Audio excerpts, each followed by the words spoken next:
everybody, and welcome back to the channel. My name is Paul Peters, and you probably already guessed what we're doing today. We are continuing reading through the Bible in a year, just a few chapters at a time. Today is day 20, and we will be reading from the book of Exodus, chapters 7 and 8.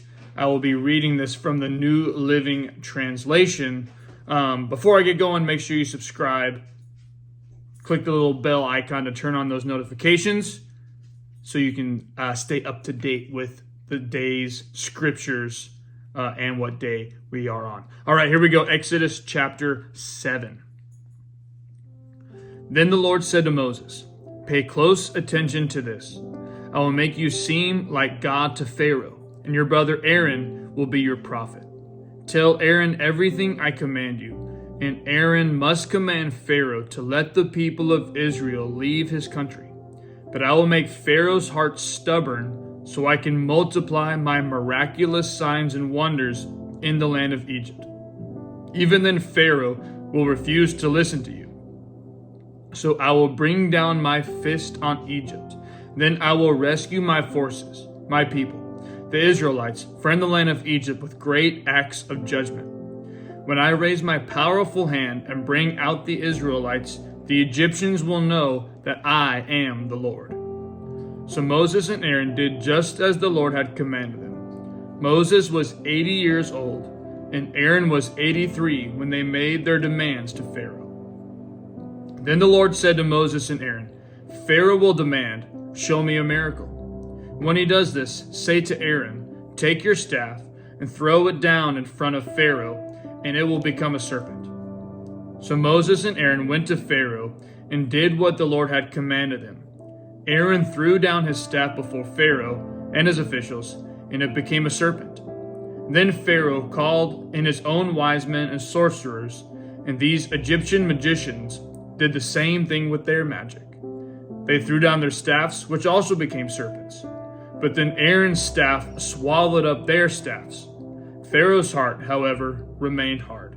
He still refused to listen, just as the Lord had predicted.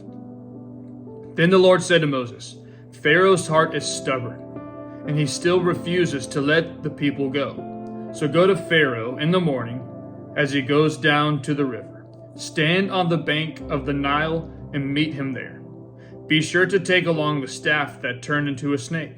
Then announce to him, 'The Lord, the God of the Hebrews, has sent me to tell you, let my people go, so they can worship me in the wilderness. Until now, you have refused to listen to him. So this is what the Lord says.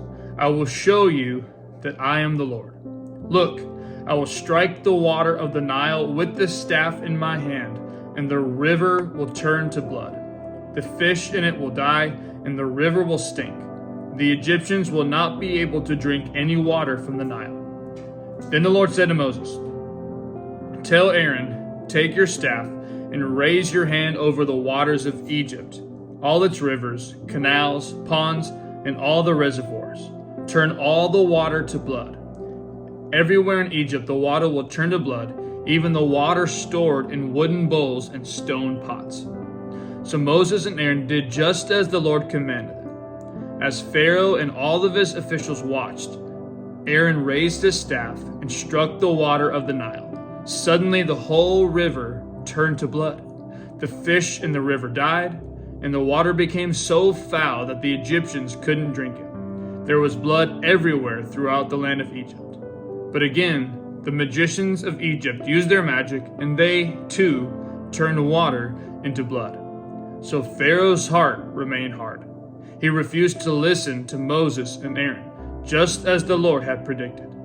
Pharaoh returned to his palace and put the whole thing out of his mind.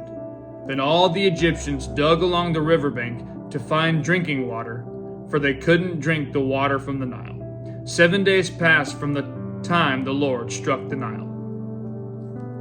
Exodus chapter 8. Then the Lord said to Moses, "Go back to Pharaoh and announce to him, 'This is what the Lord says. Let my people go, so they can worship me. If you refuse to let them go, I will send a plague of frogs across your entire land. The Nile River will swarm with frogs. They will come up out of the river and into your palace, even into your bedroom and onto your bed. They will enter the houses of your officials and your people. They will even jump into your ovens and your kneading bowls. Frogs will jump on you, your people, and all your officials."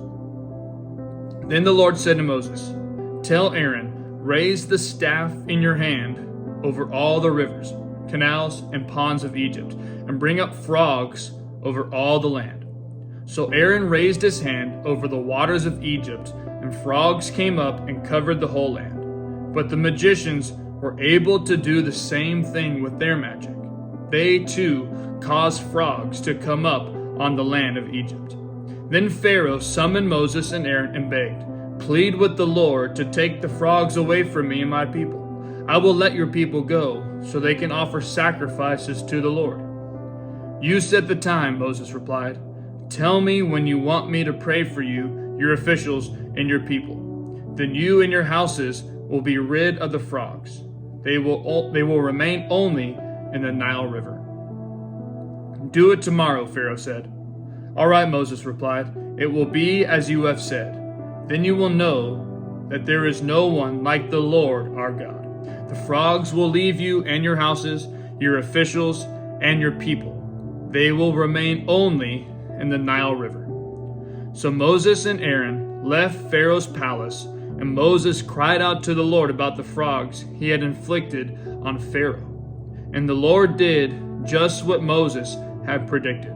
The frogs in the houses, the courtyards, and the fields all died. The Egyptians piled them into great heaps, and a terrible stench filled the land. But when Pharaoh saw that relief had come, he became stubborn. He refused to listen to Moses and Aaron, just as the Lord had predicted. So the Lord said to Moses, "Tell Aaron, raise your staff and strike the ground. The dust will turn into swarms of gnats throughout the land of Egypt." So Moses and Aaron did just as the Lord had commanded them. When Aaron raised his hand and struck the ground with his staff, gnats infested the entire land, covering the Egyptians and their animals. All the dust in the land of Egypt turned into gnats. Pharaoh's magicians tried to do the same thing with their secret arts, but this time they failed. And the gnats covered everyone, people and animals alike. "This is the finger of God," the magicians exclaimed to Pharaoh. But Pharaoh's heart remained hard. He wouldn't listen to them, just as the Lord had predicted. Then the Lord said to Moses, "Get up early in the morning and stand in Pharaoh's way as he goes down to the river. Say to him, 'This is what the Lord says. Let my people go so they can worship me. If you refuse, then I will send swarms of flies on you, your officials, your people, and all the houses.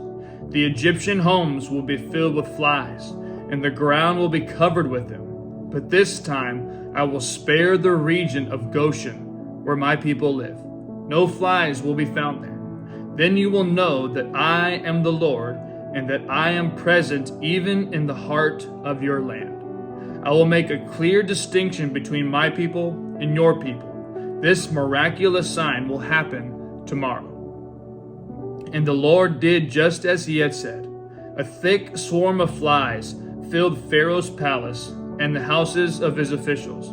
The whole land of Egypt was thrown into chaos by the flies. Pharaoh called for Moses and Aaron. "All right, go ahead and offer sacrifices to your God," he said, "but do it here in this land." But Moses replied, "That wouldn't be right. The Egyptians detest the sacrifices that we offer to the Lord our God. Look, if we offer our sacrifices here where the Egyptians can see us, they will stone us. We must take a 3-day trip into the wilderness to offer sacrifices to the Lord our God, just as he had commanded us." "All right, go ahead," Pharaoh replied. "I will let you go into the wilderness to offer sacrifices to the Lord your God, but don't go too far away. Now hurry and pray for me." Moses answered, "As soon as I leave you, I will pray to the Lord, and tomorrow the swarms of flies will disappear from you and your officials and all your people. But I am warning you, Pharaoh, Don't lie to us again and refuse to let the people go to sacrifice to the Lord." So Moses left Pharaoh's palace and pleaded with the Lord to remove all the flies. And the Lord did as Moses asked, and caused the swarms of flies to disappear from Pharaoh, his officials, and his people. Not a single fly remained. But Pharaoh again became stubborn and refused to let the people go.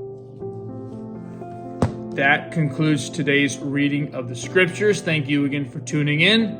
We'll see you tomorrow as we continue reading through the Bible in a year. Love you, and God bless.